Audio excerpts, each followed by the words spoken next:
After focusing on action tentpoles in recent years, the megastar may be pivoting back to auteur-driven projects. Tom Cruise appears to have found his next screen project, and it could mark a new chapter in his storied career. The 61-year-old megastar is circling a role in Birdman director Alejandro G. Iñárritu's next movie, EW has confirmed. The untitled Warner Brothers project seems to be Cruise's first under the new strategic partnership with the studio that was announced last month.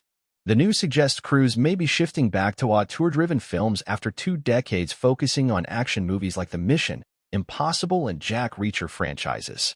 According to a recent Variety report, the actor is seeking to collaborate with more prominent directors in the next phase of his work. Cruise's interest in working with Iñárritu harkens back to the early days of his acting career, which were dominated by auteur dramas.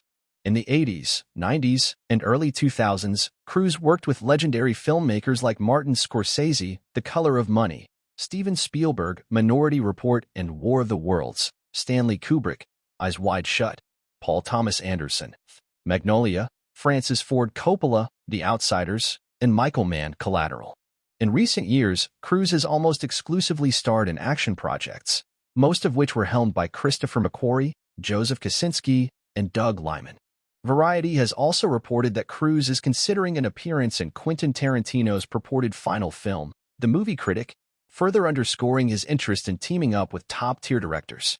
That's not to say that action projects are off the table, though, as Cruise is starring in the untitled 8th Mission, Impossible film, set to arrive May 23, 2025. He's also reuniting with Liman to shoot an action movie in space, and rumors have long circulated that Edge of Tomorrow 2 is still on the table.